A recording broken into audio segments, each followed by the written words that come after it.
Welcome to COVID and Guns, a video series brought to you by the Center for Firearms Law at Duke University School of Law. In this series, we talk to experts on various aspects of firearms law and policy about the role of guns in the ongoing pandemic.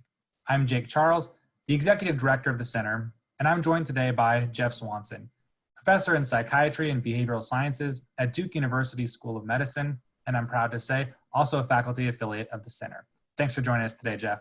Thank you, Jake. Thanks for having me. Of course.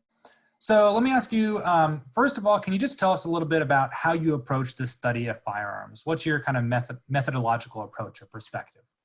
Sure. Well, I'm trained as a medical sociologist. I work in a psychiatry department, but I sort of think of myself as a public health law researcher, which is to say I try to do research to build evidence for laws and legal tools and policies to improve the public's health. And I see gun violence, firearm-related injury and mortality as a really big public health problem that's amenable to these kinds of solutions. We think about mental illness. I'm in a psychiatry department as, maybe connected to gun violence because we hear about it when there are mass shootings. But actually, there is a story about mental illness and gun violence, and it's really suicide. And so that's one of my angles on it, is to think about all the people, about 2/3 of the gun deaths are suicides, and what could we do to keep that really, efficient killing technology out of their hand at a moment of despair. Yeah. So kind of related to, there's been some reporting about an increase of gun sales in relation to, or at least in part based on COVID. Do you have any thoughts on what might be driving people to purchase firearms right now? Well, I can speculate on it. A lot of people have.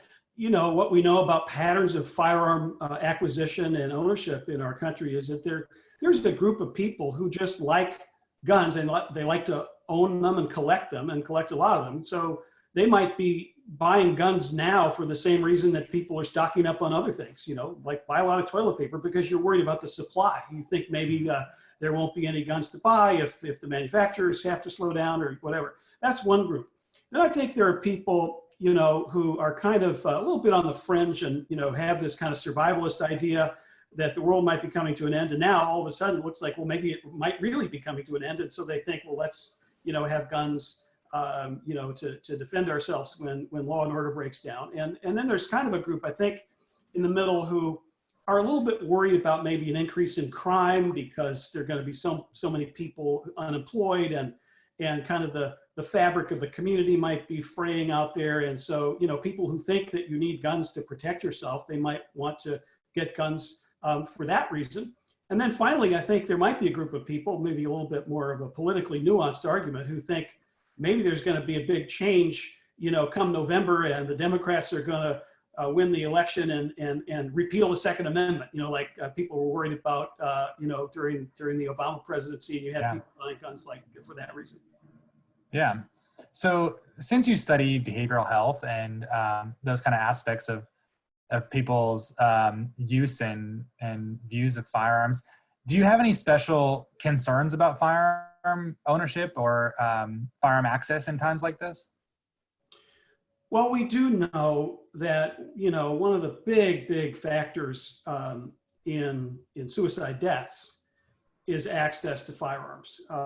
The case fatality rate is dramatically different based on what method people try to use in an act of intentional self-injury. And about 90% of suicide attempts, people survive. Except if they use a gun, it's kind of the other way around. They almost never survive.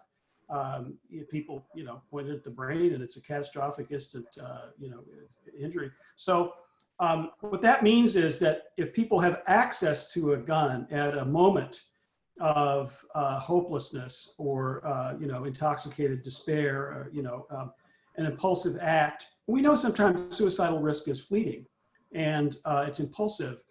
If they have access to a gun, they're just probably never going to get a second chance. And so that's why, an awful lot of the suicide deaths are caused by firearms. So there's that concern. People have written about this as if there's some kind of maybe perfect storm right now, because you have a combination of economic stress, people worried about their future, you have social isolation, You have people who are sort of cut off from some of the, supportive structures in the community, like church and stuff like that. And then you have people maybe who lack access to healthcare during a time like this. So I think there are certainly reasons to expect that both the psychological and social determinants of suicidality, suicidal behavior, intents and thoughts would go up. And if you add to that mix, access to guns, because more people are acquiring guns. I don't really know, though, for sure. I mean, I think a lot of the people who are buying guns right now, more than usual, probably already have guns. So I don't know that there are people buying the gun, and this is the first time, the only time they would get it.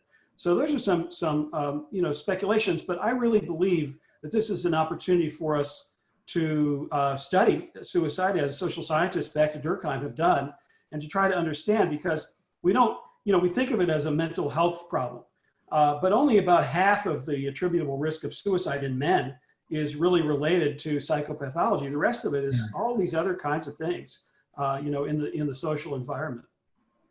So would it be correct to say that you think there's at least some indication that the various things caused by having to stay home for excessive periods of time, lack of, more social isolation, lack of social networks and relationships, maybe some economic fears, those things are what researchers have found to increase risk for suicide. And when you combine increased risk for suicide with more guns or more access to guns or easier access to guns, those two in combination can or might lead to what we might see in this period as more successful completed suicide by firearm. Yeah, I think that's right, Jake. I wouldn't use the term success, around suicide, because it's a devastating tragedy when it happens. But I think that does make sense, and that's what I would expect to find. The other fact I thought of is, and people have commented on this too, is there are people who are drinking a lot during this time. They don't have much else to do, and this is a very common remedy for psychological pain in our society, and we do know that alcohol contributes a great deal to suicide. It raises the risk of it, and lots of suicide decedents, were intoxicated at the time. All right, well, that was really helpful and informative. Thanks for being here. We appreciate your time, Jeff. You're welcome. Thanks, Jake. Of course. And thank you to all of you for joining us at home. We appreciate your viewership. If you have any questions, comments, or suggestions on this or any of our other series, please reach out to us via email at firearmslaw@law.duke.edu. Visit the website at law.duke.edu/firearmslaw. Follow us on Twitter and subscribe to our blog. Thanks for listening.